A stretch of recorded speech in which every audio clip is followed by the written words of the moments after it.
누구세요? 제가 그 사람 아내입니다. 네?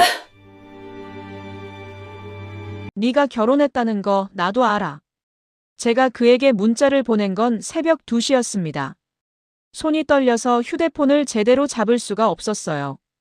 1년 동안 만난 남자가 제가 믿고 사랑했던 그 사람이 한 달 전에 결혼식을 올렸다는 걸 알게 된 날이었습니다. 이런 상황이 벌어진 데에는 아주 충격적인 이유가 있었습니다. 여러분은 지금 어디서 이 이야기를 듣고 계신가요? 몇 살이시고 어느 지역에 사시는지, 그리고 지금 무엇을 하면서 듣고 계신지 댓글로 꼭 남겨주세요. 이 이야기가 여러분께 작은 위로가 되길 바라면서 시작하겠습니다. 저는 올해 38살입니다. 서울의 한 중견기업에서 10년째 근무하고 있는 평범한 직장인이에요. 부모님은 지방에 계시고 저는 혼자 원룸에서 살고 있었습니다. 주변에서는 결혼 안 하냐는 소리를 자주 들었지만 저는 그냥 인연이 없다고만 생각했어요. 그런 제게 강태윤 씨가 나타난 건 작년 봄이었습니다. 회사 근처 카페에서 우연히 마주친 게 시작이었어요. 커피를 받으려고 기다리는데 옆에 서 있던 그분이 먼저 말을 걸어오셨습니다. 실례지만 혹시 다운기획 다니세요? 깜짝 놀라서 쳐다봤던 기억이 납니다. 정장을 단정하게 입은 남자분이었는데 어딘가 품위 있는 느낌이었어요. 나중에 알고 보니 저희 회사 건물 5층 위에 있는 투자회사에 다니신다고 하더군요. 네, 맞는데요. 어떻게 아셨어요? 엘리베이터에서 몇 번 뵌 것 같아서요. 저도 같은 건물에서 일하거든요. 그렇게 자연스럽게 대화가 시작됐습니다.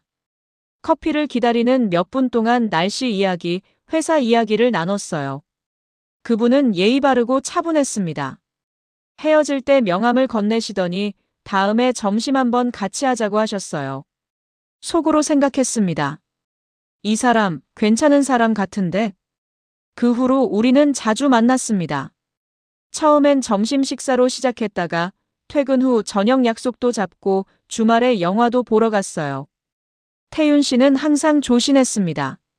손도 먼저 잡지 않고 스킨십도 조심스러워했어요. 저는 여자분을 존중하는 게 중요하다고 생각해요. 그분이 그렇게 말했을 때 저는 정말 이 사람이 진심이구나 싶었습니다. 요즘 세상에 이런 신사가 어디 있나 싶었거든요. 3개월쯤 사귀었을 때였습니다. 태윤 씨가 조심스럽게 말을 꺼냈어요. 사실은 제가 좀 특별한 집안 출신이에요. 말씀드리기가 조심스러웠는데 이제는 알려드려야 할 것 같아서요. 저는 궁금해서 물었습니다. 특별하다는 게 무슨 뜻이에요? 저희 집이 한국에서 좀 알려진 기업을 하고 있어요. 태산그룹이라고 혹시 들어보셨나요? 태산그룹이라니요. 그 유명한 건설회사 말입니까? 제가 너무 놀라서 말을 잇지 못하자 태윤 씨가 빙그레 웃으며 말했습니다. 놀라셨죠? 그래서 말 못했어요. 사람들이 저를 만나면 자꾸 달라지거든요. 그냥 강태윤이라는 사람으로 봐주는 게 아니라 태산그룹 손자로만 보니까요. 저는 그 말에 가슴이 아팠습니다. 재벌 집안 사람도 나름의 고민이 있구나 싶었어요. 저는 괜찮아요.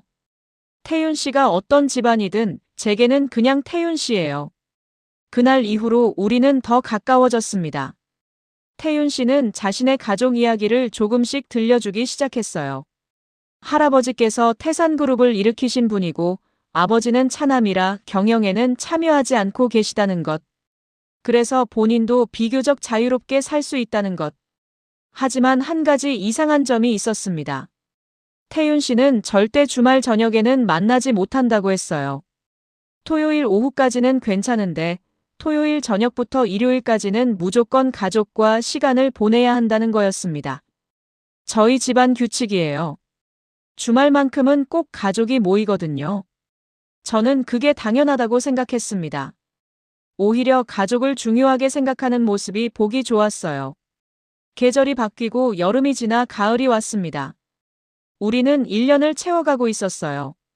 저는 슬슬 결혼 이야기가 나올 거라고 기대했습니다.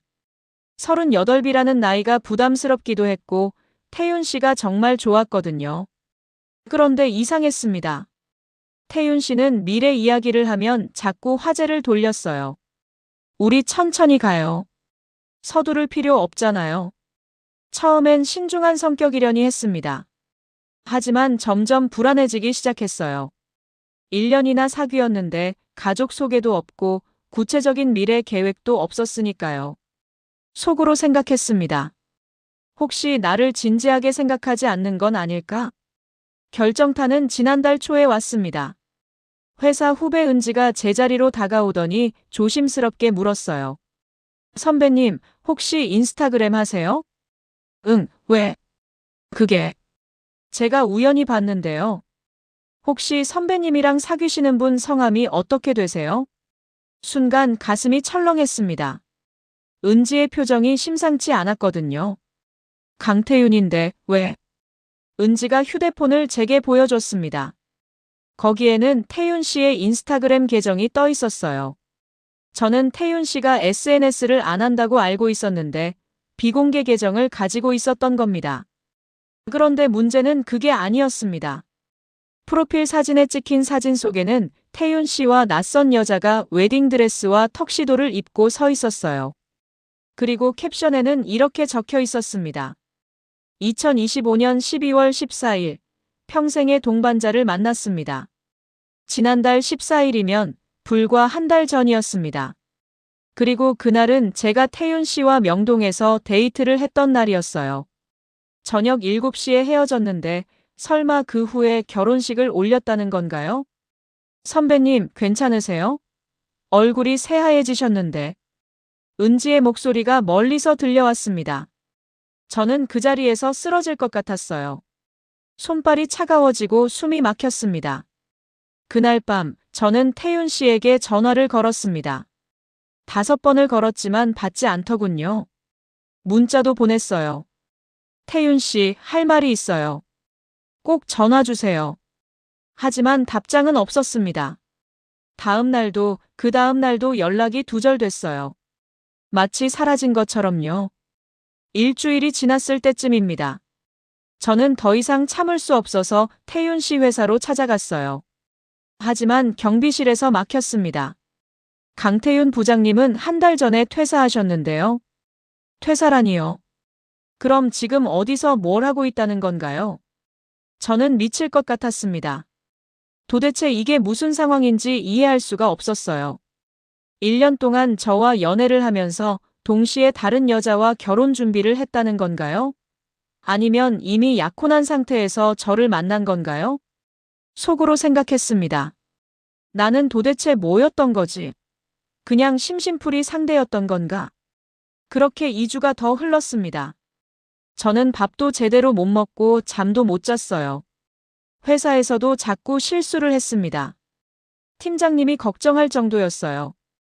그러던 어느 날 우연히 인터넷 기사를 보게 됐습니다. 태산그룹 관련 기사였는데 거기에 태윤 씨 사진이 실려 있었어요. 기사 내용은 이랬습니다. 태산그룹 창업주 장남의 차남 강태윤 씨, 한국은행 총재 외동딸과 결혼. 재계 마이너스 관계 유력 가문 간 결합으로 화제. 기사를 읽는데 눈물이 왈칵 쏟아졌습니다. 한국은행 총재의 딸이라니요. 그럼 저는 뭡니까? 저는 도대체 뭐였단 말입니까? 그날 밤 저는 결심했습니다. 이대로는 안 되겠다고요. 최소한 직접 들어야 했어요. 왜 저한테 이런 짓을 했는지, 제가 뭐가 부족했는지. 새벽 2시에 문자를 보냈습니다. 네가 결혼했다는 거 나도 알아. 한 번만 만나자. 제발. 5분 후 태윤 씨에게서 답장이 왔습니다. 미안해요. 하지만 만날 수 없어요. 부디 저를 잊어주세요.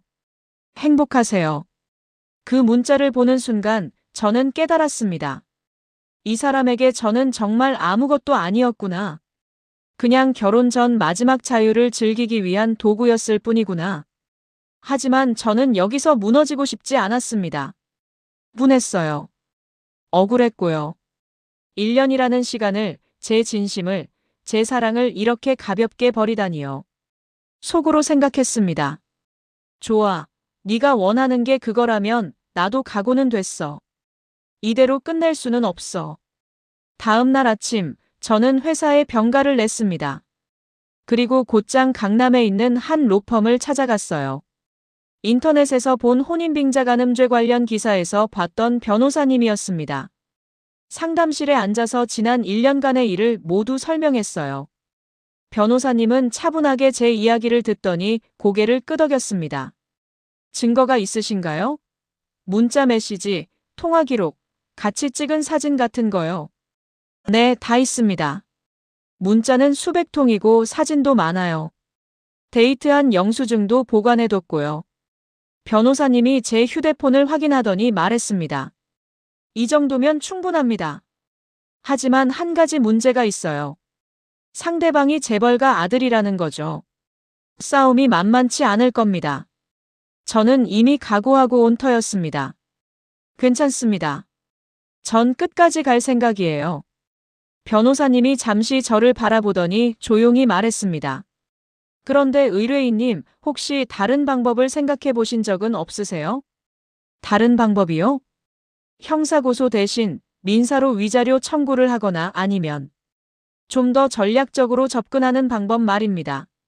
저는 변호사님의 눈빛을 읽을 수 있었습니다. 돈으로 합의하라는 뜻이었어요. 아니요. 저는 돈이 필요한 게 아니에요. 저는 그 사람이, 강태윤이라는 사람이 제대로 대가를 치르길 원합니다. 변호사님이 씁쓸하게 웃었습니다. 알겠습니다. 그럼 고소장을 준비하죠. 그로부터 일주일 후 강태윤을 혼인빙자간음 혐의로 고소했습니다. 고소장이 접수됐다는 연락을 받았을 때 제 손은 여전히 떨리고 있었어요. 속으로 생각했습니다. 내가 지금 제대로 하고 있는 건가? 하지만 돌아갈 수는 없어. 이미 시작했으니까. 3일 후였습니다. 제 휴대폰으로 낯선 번호에서 전화가 걸려왔어요. 여보세요? 박수진 씨 맞으십니까? 중년 여성의 목소리였습니다. 차갑고 단호한 톤이었어요. 네, 그런데 누구시죠? 저는 강태윤의 어머니입니다. 한번 만나서 이야기 좀 할까요? 순간 숨이 막혔습니다. 태윤 씨 어머니라니요. 저는 1년 동안 사귀면서도 한 번도 그분의 가족을 만나본 적이 없었어요. 무슨 이야기를 하실 건데요? 전화로 할 이야기는 아닌 것 같고요. 내일 오후 2시에 신라 호텔 라운지로 나오실 수 있겠어요? 이건 명령이었습니다. 질문이 아니었어요. 알겠습니다. 다음 날, 저는 평소에는 절대 갈 일 없는 신라 호텔로 향했습니다. 라운지에 들어서니 한쪽 구석에 우아한 차림의 여성이 앉아 계셨어요. 50대 후반쯤 돼 보였는데 온몸에서 기품이 흘렀습니다. 박수진 씨죠? 앉으세요. 저는 그분 앞에 앉았습니다. 심장이 터질 것처럼 뛰었어요. 태윤 씨 어머니는 천천히 커피를 한 모금 마신 후 입을 열었습니다. 고소를 취하하세요. 단도직입적이었습니다. 죄송하지만 그럴 수 없습니다. 얼마면 되겠어요? 5억? 10억? 저는 그 말에 화가 치밀었습니다. 돈으로 다 해결할 수 있다고 생각하는 거였어요. 저는 돈이 필요한 게 아니라고 말씀드렸잖아요. 그럼 뭘 원하는데요? 내 아들이 감옥에 가는 걸 보고 싶은 거예요? 저는 똑바로 그분의 눈을 바라봤습니다. 네. 저는 태윤 씨가 제대로 된 처벌을 받기를 원합니다. 1년 동안 저를 속이고 이용한 대가를요. 태윤 씨 어머니의 얼굴이 굳어졌습니다. 참 어리석은 사람이네요. 박수진 씨, 현실을 모르시는 것 같은데 우리 가문이 어떤 가문인지 아세요? 우리가 마음먹으면 당신 같은 사람 하나 짓밟는 건 일도 아니에요. 협박하시는 건가요? 협박이 아니라 충고예요. 당신이 이 싸움에서 이길 수 있다고 생각해요? 우리는 대한민국 최고의 변호사들을 고용할 수 있어요.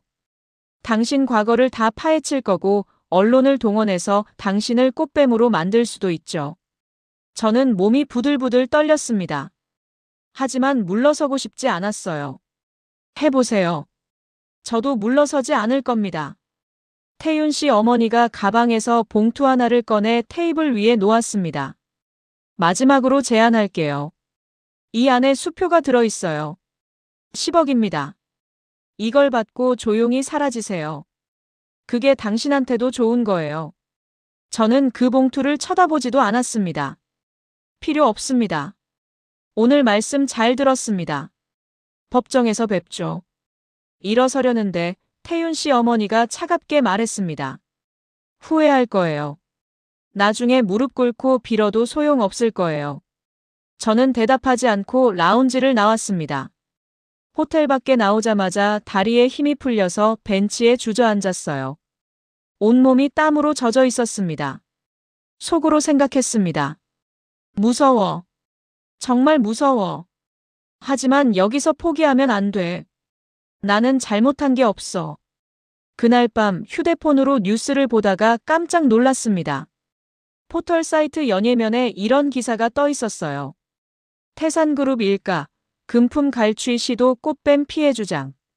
기사 내용은 가관이었습니다. 제가 태윤 씨에게 접근해서 일부러 연애를 한 후 고소로 협박해서 돈을 뜯어내려 했다는 거였어요. 심지어 제 이름까지 거의 다 공개된 상태였습니다. 댓글을 보니 더 기가 막혔습니다. 요즘 꽃뱀들 진짜 무섭다. 재벌 노리는 여자들 처벌해야 함. 저런 여자들 때문에 진짜 피해자들이 묻힌다. 눈물이 주르륵 흘러내렸습니다. 제가 피해자인데 제가 당한 건데 어느새 저는 가해자가 돼 있었어요. 변호사님에게 전화를 걸었습니다. 변호사님, 이거 명예훼손 아닌가요? 고소할 수 있지 않나요? 일단 진정하세요. 예상했던 일입니다. 상대방이 언론 플레이를 할 거라고 말씀드렸잖아요. 그럼 어떻게 해야 해요? 이대로 당하고만 있어야 하나요? 아니요. 우리도 대응할 겁니다. 내일 기자회견을 열죠. 의뢰인님이 직접 나가서 진실을 밝히는 겁니다. 기자회견이라니요. 저는 평범한 회사원인데 카메라 앞에 서서 제 이야기를 한다는 게 상상이 안 됐어요. 하지만 다른 방법이 없었습니다. 다음 날 오후, 저는 변호사 사무실에서 기자회견을 열었습니다. 생각보다 많은 기자들이 왔어요. 플래시가 터지고 카메라가 저를 향했습니다. 저는 떨리는 목소리로 준비한 말을 읽기 시작했습니다. 저는 강태윤 씨와 1년간 진실한 연애를 했습니다. 그분은 저에게 결혼 전제로 만난다고 했고, 저는 그 말을 믿었습니다. 하지만 그분은 저와 만나는 동안 다른 여성과 결혼 준비를 하고 있었고, 한 달 전 결혼식까지 올렸습니다. 저는 꽃뱀이 아닙니다. 저는 그저 사랑했을 뿐입니다. 말을 마치자마자 질문이 쏟아졌습니다. 강태윤 씨가 정말 결혼을 약속했나요? 증거가 있나요? 왜 1년 동안 가족도 못 만났는데 의심하지 않았나요? 질문들이 마치 저를 공격하는 것처럼 느껴졌어요. 하지만 저는 최대한 침착하게 대답했습니다. 기자회견이 끝난 후 변호사님이 말했습니다. 잘하셨어요. 이제 여론도 조금씩 바뀔 겁니다. 하지만 현실은 달랐습니다. 그날 저녁 뉴스에서는 제 기자회견을 다루긴 했지만 여전히 의심의 눈초리가 많았어요. 특히 제가 38이라는 나이가 부각되면서 나이 많은 여자가 재벌에게 접근했다는 프레임이 씌워지기 시작했습니다. 회사에도 문제가 생겼습니다. 팀장님이 저를 조용히 불러서 말했어요. 수진 씨, 미안한데 당분간 휴직하는 게 어떨까요? 지금 회사로 기자들 전화도 오고 좀 난처한 상황이라서요. 사실상 해고 통보나 다름없었습니다. 알겠습니다. 그날 집에 돌아와서 거울을 봤습니다. 거울 속에 제 얼굴은 초췌하고 지쳐 있었어요. 2주 만에 5kg이 빠진 것 같았습니다. 속으로 생각했습니다. 내가 과연 이길 수 있을까? 아니, 이긴다는 게 뭐지?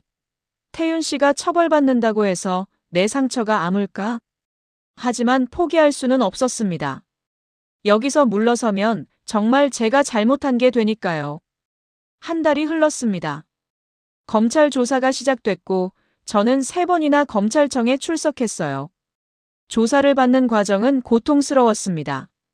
제가 피해자인데도 마치 범죄자처럼 캐묻는 질문들이 쏟아졌거든요. 왜 1년 동안 가족을 못 만났는데도 의심하지 않았나요?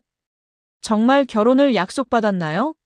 구체적으로 언제, 어디서, 어떤 말을 들었죠? 혹시 피의자에게 금전적 요구를 한 적은 없나요? 특히 마지막 질문이 가장 화가 났습니다. 제가 언제 돈을 요구했나요?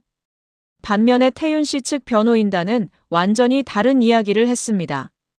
태윤 씨는 처음부터 결혼할 의사가 없다는 걸 분명히 했고, 저와의 관계는 가벼운 만남이었을 뿐이라는 거였어요. 그리고 제가 먼저 접근했고, 계속해서 만남을 요구했다고 주장했습니다. 거짓말이었습니다. 하지만 증명하기가 쉽지 않았어요. 그러던 중 변호사님에게서 전화가 왔습니다. 의뢰인님, 좋은 소식이 있어요. 증인이 나타났습니다. 증인이요? 네. 강태윤 씨랑 같은 회사에 다녔던 분인데 강태윤 씨가 의뢰인님에 대해 얘기했던 걸 들었대요. 결혼 전까지만 만나고 끝낼 거라고, 어차피 집안에서 정해준 여자랑 결혼해야 한다고 그랬답니다. 심장이 쿵쾅거렸습니다. 정말요? 그럼 이걸로 증명할 수 있는 거예요? 완벽하진 않지만 큰 도움이 될 겁니다. 내일 그분 만나보실래요? 다음 날, 저는 그 증인을 만났습니다. 30대 중반의 남성이었는데 태윤 씨와 같은 팀에서 일했던 분이었어요.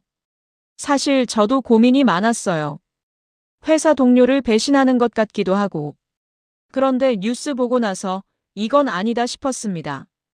태윤 형은 확실히 박수진 씨를 이용한 거예요. 그분은 태윤 씨가 했던 말들을 자세히 진술해줬습니다. 회식 자리에서 결혼 전 마지막 자유를 만끽하는 중이라고 했다는 것. 집안에서 정해준 애랑 결혼은 해야 하지만 그 전까지는 내 마음대로 살고 싶다고 했다는 것. 그 이야기를 들으면서 눈물이 멈추지 않았습니다. 제가 얼마나 바보였는지, 얼마나 이용당했는지 다시 한번 깨달았거든요. 속으로 생각했습니다. 태윤 씨, 당신은 정말 나를 사랑한 적이 없었구나. 처음부터 끝까지 거짓말이었어. 그로부터 2주 후 검찰에서 연락이 왔습니다. 강태윤을 기소한다는 내용이었어요. 혼인빙자간음죄가 인정됐다는 거였습니다. 변호사님이 축하한다고 했지만 저는 전혀 기쁘지 않았습니다. 이제 본격적인 재판이 시작될 텐데 그 과정이 얼마나 길고 고통스러울지 뻔했거든요. 그런데 그날 저녁 예상치 못한 일이 벌어졌습니다. 초인종이 울렸습니다. 밤 9시가 넘은 시각이었어요. 누굴까 싶어서 인터폰을 확인했는데 낯선 여성이 서 있었습니다. 20대 후반쯤 돼 보이는 단정한 인상의 여자였어요. 누구세요? 박수진 씨 맞으시죠? 저는 서연우라고 합니다. 강태윤의 아내예요. 순간 숨이 멎는 것 같았습니다. 태윤 씨 부인이라니요. 왜 이 사람이 여기까지 찾아온 걸까요? 잠깐만 이야기할 수 있을까요? 제발요. 목소리가 떨리고 있었습니다. 저는 잠시 망설이다가 문을 열어줬어요. 서연우 씨는 제 좁은 원룸에 들어와 소파에 앉았습니다. 가까이서 보니 눈이 퉁퉁 부어 있었어요. 많이 울었나 봅니다. 갑자기 찾아와서 죄송해요. 하지만 꼭 드리고 싶은 말씀이 있어서요. 무슨 말씀이신데요? 서연우 씨가 가방에서 서류 뭉치를 꺼냈습니다. 이거 보셔야 할 것 같아서요. 서류를 받아보니 이혼소송 준비 서류였습니다. 깜짝 놀라서 서연우 씨를 쳐다봤어요. 저 이혼하려고요. 태윤이랑. 왜요? 결혼한 지 겨우 2달밖에 안 됐잖아요. 서연우 씨가 쓴웃음을 지었습니다. 2달이요? 전 남편이 누군지도 제대로 모르고 살았어요. 결혼 전에 딱 3번 만났거든요. 맞선 1번, 양가 상견례 1번, 그리고 결혼식 전날 리허설 1번. 저는 믿을 수가 없었습니다. 그게 무슨... 저희 아버지가 한국은행 총재시잖아요. 그리고 태윤 씨 할아버지는 태산그룹 창업주고요. 두 집안의 어른들이 정한 결혼이었어요. 저도 태윤 씨도 거부할 수 없었죠. 서연우 씨의 목소리에서 깊은 슬픔이 느껴졌습니다. 결혼하고 나서 알았어요. 태윤 씨가 다른 여자를 만나고 있었다는 걸. 처음엔 믿지 않으려고 했어요. 그냥 결혼 전 친구였겠거니, 이제는 끝났겠거니 생각했죠. 그런데요. 신혼여행 가서도 태윤 씨는 계속 휴대폰만 붙들고 있더라고요. 누구한테 문자를 보내는지, 전화를 기다리는지. 그때 알았어요. 이 사람 마음이 다른 곳에 있구나. 서연우 씨가 눈물을 닦았습니다. 그리고 뉴스를 봤어요. 박수진 씨가 고소했다는 거. 처음엔 화가 났어요. 내 남편을 고소한 여자라고 생각했으니까요. 그런데 기사를 자세히 읽어보니까. 뭔데요? 박수진 씨랑 태윤 씨가 만난 기간이 1년이더라고요. 작년 봄부터 올해 초까지. 그게 정확히 우리 결혼 준비 기간이랑 겹쳐요. 저는 할 말을 잃었습니다. 저는 작년 여름에 태윤 씨랑 약혼했어요. 양가에서 다 정했고 저는 그냥 따르기만 했죠. 그런데 그 시간에 태윤 씨는 박수진 씨랑 데이트를 하고 있었던 거예요. 서연우 씨가 저를 똑바로 쳐다봤습니다. 처음엔 박수진 씨를 미워했어요. 그런데 생각해보니까 박수진 씨도 피해자예요. 저도 피해자고요. 진짜 나쁜 건 강태윤이에요. 저는 뭐라고 대답해야 할지 몰랐습니다. 이 여자 앞에서 미안하다고 해야 하나, 아니면 위로를 해야 하나. 그래서 저 결심했어요. 이혼하기로요. 그리고 박수진 씨 편에 서기로요. 네. 그게 무슨. 저 증인으로 나설게요. 재판에서요. 태윤이가 결혼 준비 기간에도 박수진 씨를 만났다는 걸 증언할게요. 그게 제가 할 수 있는 최소한의 일 같아서요. 서연우 씨의 눈빛은 확고했습니다. 하지만 그러면 서연우 씨만 손해 아닌가요? 시댁에서 가만히 있지 않을 텐데. 상관없어요. 어차피 이혼할 거고 저는 제 삶을 살 거예요. 태윤 씨한테 속아서 결혼한 거 이대로 넘어갈 수 없어요. 저는 서연우 씨의 손을 잡았습니다. 고맙습니다. 정말 고마워요. 두 여자가 좁은 원룸에서 말없이 울었습니다. 같은 남자에게 속았던 같은 상처를 가진 사람으로서요. 속으로 생각했습니다. 태윤 씨, 당신은 두 여자의 인생을 망쳤어. 이제 그 대가를 치러야 해. 서연우 씨가 간 후 저는 변호사님께 연락했습니다. 새로운 증인이 생겼다고, 그것도 강태윤의 부인이라고요. 이거 큰 반전인데요. 이러면 승산이 훨씬 높아집니다. 하지만 예상대로 태윤 씨 측에서 강하게 반발했습니다. 며칠 후 뉴스에 또 기사가 났어요. 태산그룹 며느리, 남편 재판 증인 서기로. 배후의 금전 거래 의혹. 기가 막혔습니다. 서연우 씨한테까지 이런 누명을 씌우다니요. 하지만 서연우 씨는 흔들리지 않았습니다. 오히려 기자회견을 열어서 당당하게 말했어요. 저는 누구한테 돈을 받은 적도 없고 받을 생각도 없습니다. 저는 그저 진실을 말하고 싶을 뿐입니다. 강태윤은 저와 박수진 씨 두 여자를 동시에 속였습니다. 그 사실을 법정에서 밝히겠습니다. 그 모습을 보면서 저는 큰 힘을 얻었습니다. 혼자가 아니구나. 같이 싸워줄 사람이 있구나. 드디어 첫 재판 날이 왔습니다. 법정에 들어서는데 다리가 후들거렸어요. 방청석에는 기자들이 가득했고 태윤 씨 측 변호인단만 5명이 앉아 있었습니다. 그리고 피고인석에 앉은 태윤 씨를 봤습니다. 1년 만에 보는 얼굴이었어요. 여전히 잘생겼지만 그 얼굴이 이제는 낯설기만 했습니다. 재판이 시작됐습니다. 검사님이 공소사실을 낭독했고 태윤 씨 측 변호인이 무죄를 주장했어요. 피고인은 피해자에게 결혼을 약속한 적이 없으며 단순한 연애관계였을 뿐입니다. 제 차례가 왔습니다. 증인석에 앉아서 선서를 했어요. 증인은 피고인을 언제 처음 만났습니까? 작년 4월 17일입니다. 회사 근처 카페에서였어요. 피고인이 결혼을 약속했다고 주장하시는데 구체적으로 어떤 말을 들었습니까? 저는 최대한 침착하게 대답했습니다. 태윤 씨가 진지하게 만나고 싶다. 우리 천천히 미래를 준비하자고 했던 말들을 하나하나 설명했어요.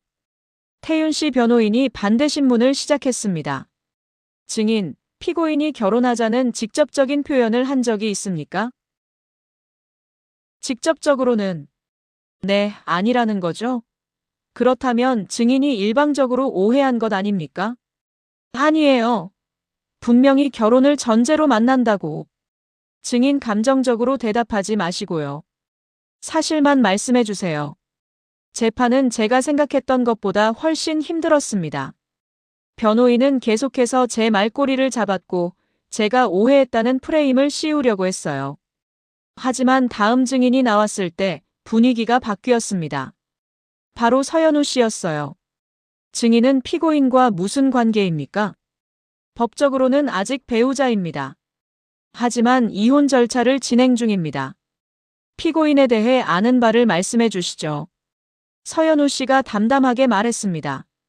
저와 피고인은 작년 7월에 약혼했습니다. 양가 부모님이 정해주신 결혼이었고 저희는 서로를 거의 모르는 상태였어요. 약혼 후에도 피고인은 바쁘다는 핑계로 저를 잘 만나주지 않았습니다. 그게 피해자와 무슨 관련이 있습니까? 약혼 후에도 피고인은 박수진 씨를 계속 만났습니다. 신혼여행에서도 계속 다른 여자에게 연락하는 모습을 봤고요. 나중에 알고 보니 그게 박수진 씨였어요. 방청석이 술렁거렸습니다. 재판이 끝난 후 변호사님이 말했습니다. 오늘 잘하셨어요. 특히 서연우 씨 증언이 결정타였습니다. 하지만 저는 여전히 불안했습니다. 재판이 어떻게 끝날지, 정말 이길 수 있을지. 그날 밤 휴대폰으로 뉴스 댓글을 봤습니다. 서연우 용기 있다. 재벌집 며느리가 남편 고발하기 쉽지 않았을 텐데. 박수진도 불쌍하고 서연우도 불쌍하다. 강태윤이 진짜 쓰레기네. 이제 좀 진실이 밝혀지는 것 같다. 댓글을 읽으면서 조금씩 희망이 생겼습니다. 사람들이 진실을 알아가고 있구나. 제가 꽃뱀이 아니라는 걸 믿어주는구나. 속으로 생각했습니다. 조금만 더 버티자. 진실은 반드시 밝혀질 거야. 일주일 후 두 번째 재판이 열렸습니다. 이번에는 태윤 씨 회사 동료가 증인으로 나왔어요. 피고인이 피해자에 대해 어떻게 말하던가요? 결혼 전 마지막 자유를 즐기는 중이라고 했습니다. 어차피 집안에서 정해준 여자와 결혼해야 하니까 그 전까지는 자기가 원하는 대로 살겠다고요. 태윤 씨의 얼굴이 굳어졌습니다. 그 말을 정확히 언제 들었습니까? 작년 11월쯤이었습니다. 회식 자리에서 술 마시면서 그런 이야기를 했어요. 11월이면 태윤 씨가 이미 약혼한 상태였고 저와도 열심히 만나던 때였습니다. 재판부의 표정이 점점 심각해졌습니다. 재판장님이 태윤 씨에게 물었어요. 피고인, 증인의 진술에 대해 할 말 있습니까? 태윤 씨가 처음으로 입을 열었습니다. 제가 잘못했습니다. 법정이 순간 조용해졌습니다. 박수진 씨에게 잘못했고 제 아내에게도 잘못했습니다. 변명의 여지가 없습니다. 저는 귀를 의심했습니다. 태윤 씨가 죄를 인정하다니요. 재판장님이 말했습니다. 다음 재판은 한 달 후입니다. 그때까지 양측은 합의 가능성을 검토해 보시기 바랍니다. 재판이 끝나고 밖으로 나오는데 태윤 씨가 저를 불렀습니다. 수진 씨, 잠깐만요. 저는 돌아보지 않았습니다. 더 이상 그 사람과 할 이야기가 없었거든요. 하지만 태윤 씨는 제 앞을 막아섰습니다. 미안해요. 정말 미안합니다. 제가 너무 비겁했어요. 이제 와서 미안하다고 하면 뭐가 달라지나요? 아무것도 달라지지 않는다는 거 알아요. 그래도 꼭 하고 싶었어요. 수진 씨는 정말 좋은 사람이었어요. 제가 더 용기가 있었다면. 그만하세요. 듣고 싶지 않아요. 저는 그를 지나쳐 걸어갔습니다. 뒤에서 태윤 씨가 뭐라고 말하는 것 같았지만 듣지 않았어요. 속으로 생각했습니다. 이제 끝이 보여. 곧 끝날 거야. 조금만 더. 한 달이 흐르는 동안 예상치 못한 일들이 연달아 벌어졌습니다. 먼저 태윤 씨 측에서 합의 제안이 들어왔어요. 변호사님이 전화로 알려줬습니다. 상대 측에서 30억 원에 합의하고 싶다고 합니다. 그리고 공개 사과문도 내겠다고 하고요. 30억이라니. 평생 일해도 모을 수 없는 돈이었습니다. 거절하세요. 변호사님이 놀란 목소리로 물었어요. 정말 거절하시는 거예요? 재판 결과가 어떻게 될지는 아무도 모릅니다. 확실한 걸 택하시는 게. 아니요. 저는 돈이 아니라 제대로 된 처벌을 원합니다. 강태윤이 법적으로 책임지는 걸 보고 싶어요. 알겠습니다. 의뢰인님 뜻대로 하겠습니다. 합의 거절 소식이 알려지자 또 언론이 들썩였습니다. 박수진 30억 합의금 거절. 돈이 아닌 정의를 원한다. 댓글 반응은 극과 극이었어요. 진짜 꽃뱀 아니었네. 돈이 목적이었으면 받았겠지. 30억을 거절하다니 대단하다. 반면에 이런 댓글도 있었습니다. 30억 거절. 쇼하네. 나중에 더 받으려고 그러는 거 아니야? 저 정도 돈이면 합의하고 조용히 사는 게 서로 좋을 텐데. 저는 더 이상 댓글을 보지 않기로 했습니다. 뭐라고 하든 상관없었어요. 저는 제가 옳다고 생각하는 길을 가기로 했으니까요. 그런데 일주일 후 더 큰 일이 터졌습니다. 태산그룹 회장, 그러니까 태윤 씨 할아버지가 직접 기자회견을 열었어요. 뉴스를 보는데 깜짝 놀랐습니다. 이번 일로 많은 분들께 심려를 끼쳐 진심으로 사과드립니다. 80대 노인이 카메라 앞에서 고개를 숙였습니다. 제 손자가 두 여성에게 씻을 수 없는 상처를 입혔습니다. 기업인으로서 그리고 한 가정의 어른으로서 책임을 통감합니다. 회장은 계속해서 말했습니다. 강태윤은 당장 그룹의 모든 직책에서 물러나게 했습니다. 그리고 재판 결과에 따라 합당한 처벌을 받도록 하겠습니다. 더 이상 어떤 편법이나 로비도 없을 것임을 약속드립니다. 저는 화면을 멍하니 바라봤습니다. 태산그룹 회장이 직접 나서서 사과를 하다니. 손자를 보호하는 게 아니라 오히려 손자를 버리다니. 변호사님이 전화를 걸어왔어요. 보셨죠?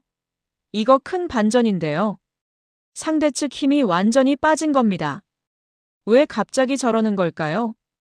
아마도 여론이 너무 나빠졌기 때문일 겁니다. 그룹 이미지가 계속 나빠지니까 차라리 손자 하나를 희생시키는 쪽을 택한 거죠. 냉정한 계산이었습니다. 하지만 그게 재벌의 방식이겠죠. 며칠 후 서현우 씨에게서 연락이 왔습니다.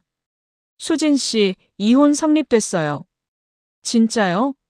축하드려요. 고마워요. 이제 저도 자유해요. 그리고 수진 씨한테 드릴 말씀이 있어서요. 무슨 말씀인데요? 시댁에서 보낸 문서를 받았는데 태윤 씨가 수진 씨랑 만나는 동안 주고받은 문자들이 다 정리돼 있더라고요.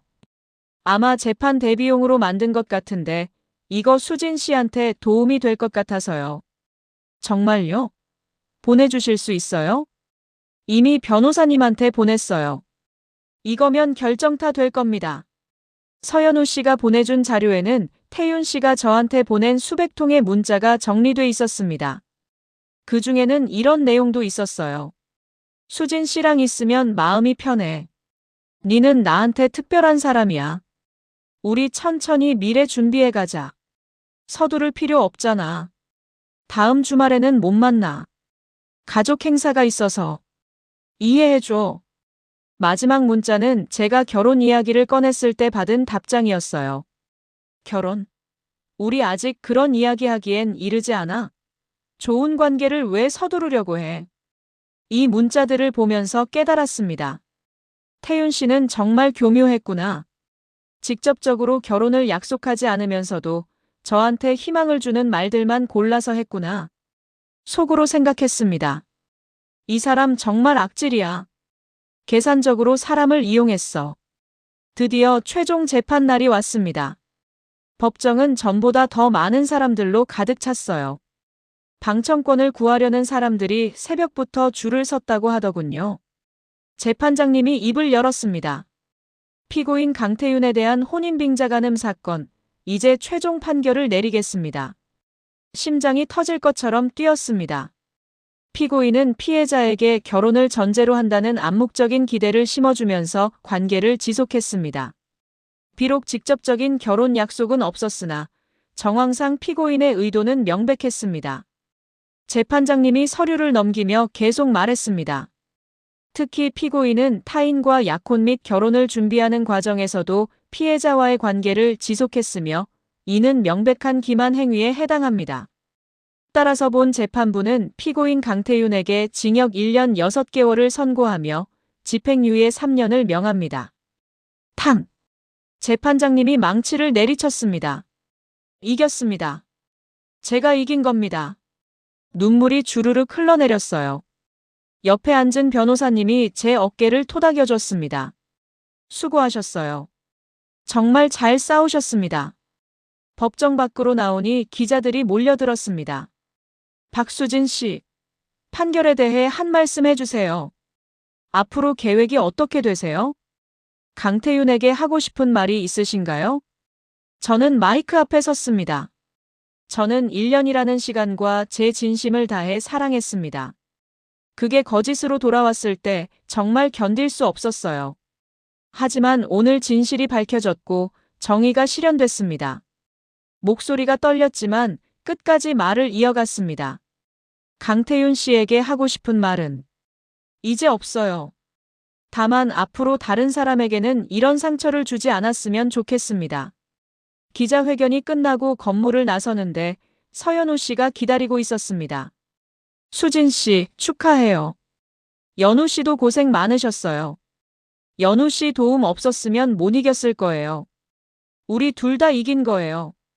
강태윤한테서 자유로워진 거잖아요. 우리는 껴안고 한참을 울었습니다. 그날 저녁 집에 돌아와서 거울을 봤습니다.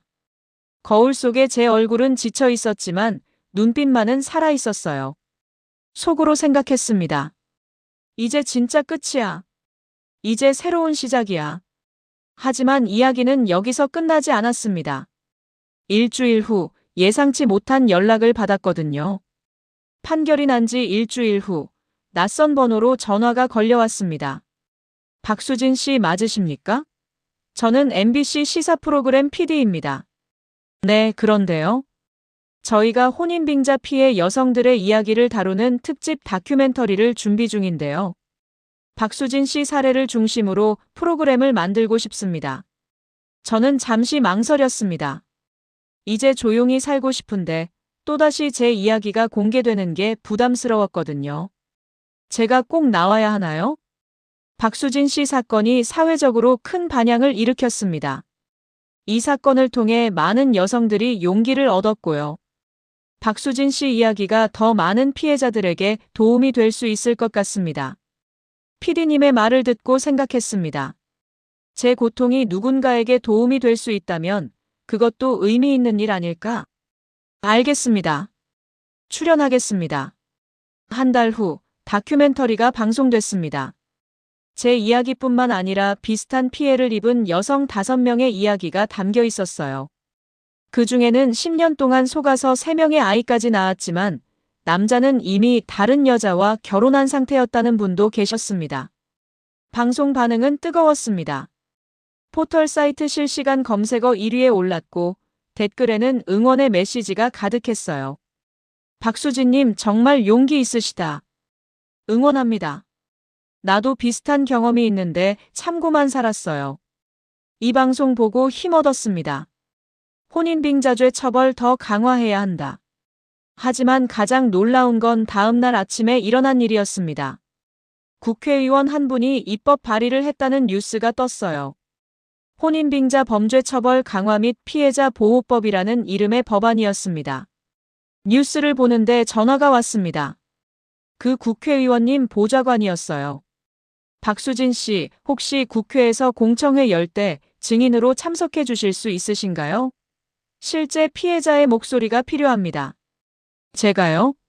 네. 박수진 씨 사건이 이 법안의 시작점이었습니다. 꼭 함께 해주셨으면 합니다. 저는 또 한 번 고민했습니다. 하지만 이번엔 망설임이 짧았어요. 알겠습니다.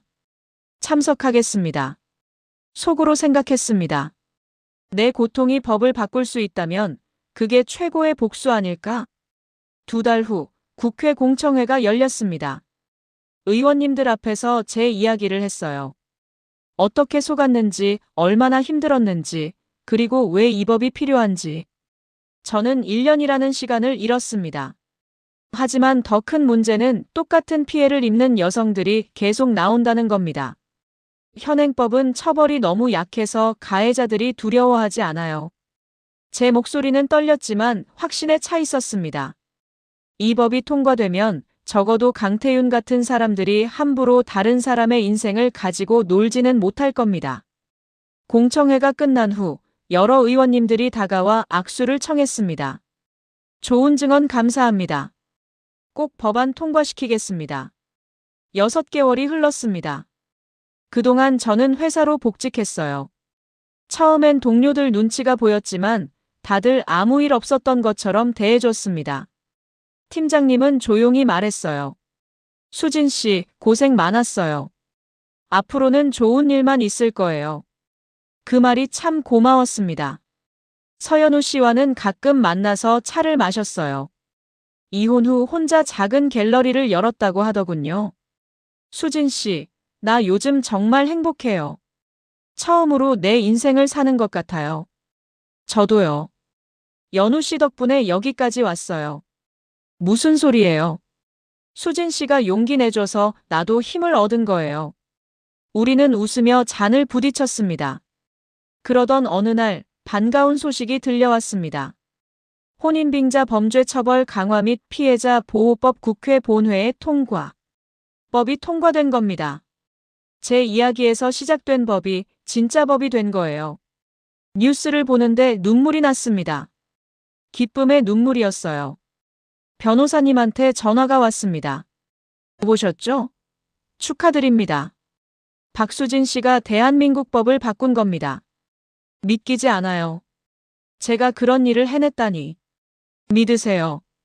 이제 앞으로는 박수진 씨 같은 피해자가 줄어들 겁니다. 그날 저녁 저는 오랜만에 부모님께 전화를 드렸습니다. 엄마, 나 법 바꿨어. 뭐? 무슨 법? 제가 그동안 있었던 일을 설명하자 어머니가 울음을 터뜨렸어요. 우리 딸 고생 많았다. 정말 대단해. 엄마, 나 이제 괜찮아. 정말 괜찮아. 전화를 끊고 창밖을 바라봤습니다. 봄이 다시 왔더군요. 작년 이맘때 태윤 씨를 만났었죠. 그때는 꿈같이 행복했었는데 속으로 생각했습니다. 그때로 돌아갈 수 있다면 뭐라고 할까? 그냥 조심해라고 할까? 아니야. 그래도 이 길을 걷겠다고 할 거야. 이 고통이 없었다면 지금의 나도 없었을 테니까. 그로부터 1년 후였습니다. 저는 여성인권단체에서 자원봉사를 시작했어요. 혼인빙자 피해 여성들을 상담하는 일이었습니다. 어느 날 20대 후반의 여성이 찾아왔습니다. 눈이 퉁퉁 부어 있었어요. 남자친구가 결혼한다고 했는데 알고 보니 다른 여자랑 이미 약혼한 상태였어요. 어떡하죠? 저는 그 여성의 손을 잡았습니다. 괜찮아요. 혼자가 아니에요. 제가 도와드릴게요. 제 경험을 나누고 법적 대응 방법을 알려줬어요. 그 여성은 울면서 고맙다고 했습니다. 선배님 기사 봤어요. 선배님처럼 저도 용기 낼게요. 그 모습을 보면서 깨달았습니다. 제 고통이 헛되지 않았구나. 누군가에게 도움이 되고 있구나. 집에 돌아와 거울을 봤습니다. 거울 속에 제 얼굴은 2년 전과 많이 달라져 있었어요. 주름이 좀 늘었고 머리에 흰머리도 몇 개 보였습니다. 하지만 눈빛은 달랐습니다. 더 단단하고 더 밝았어요. 속으로 생각했습니다. 강태윤, 니는 나를 망가뜨리려고 했지. 하지만 나는 더 강해졌어. 니 때문이 아니라 나를 위해서. 그날 밤 저는 일기를 썼습니다. 오랜만에 쓰는 일기였어요. 오늘로 정확히 2년이 됐다. 태윤 씨에게 마지막 문자를 보낸 지. 그때는 세상이 무너지는 것 같았다. 하지만 지금 돌아보니 그게 시작이었다. 새로운 나의 시작. 복수는 성공했을까? 태윤 씨는 집행유예를 받았고 재벌 그룹에서 쫓겨났고 이혼당했다. 세상 사람들에게 비난받았다. 그런 의미에서는 복수에 성공한 거다. 하지만 진짜 복수는 따로 있었다. 내가 무너지지 않은 것. 내가 다시 일어선 것. 내가 법을 바꾼 것. 그리고 내가 다른 사람을 도울 수 있게 된 것. 태윤 씨, 니는 나한테서 1년을 훔쳐갔지. 하지만 나는 그 대가로 새로운 인생을 얻었어. 더 강하고 더 의미 있는 인생을. 고마워 라고 말하진 않을게. 하지만 후회하지도 않아. 이 모든 게 나를 만들었으니까. 일기를 덮고 불을 껐습니다. 내일은 또 상담 봉사가 있어요. 제 이야기를 기다리는 누군가가 있을 겁니다. 잠들기 전 마지막으로 생각했습니다. 속으로 생각했습니다. 나 박수진 38살의 재벌 2세한테 속았다가 싸워서 이기고 법까지 바꾼 여자. 나쁘지 않은 인생이야. 아니, 꽤 멋진 인생이야. 창밖으로 봄바람이 불어왔습니다. 새로운 계절이, 새로운 시작이 다가오고 있었어요. 그리고 저는 준비돼 있었습니다. 어떤 시련이 와도 다시 일어설 수 있다는 걸 알았으니까요. 이야기는 여기서 끝입니다. 하지만 제 인생은 계속됩니다. 더 강하게, 더 아름답게요.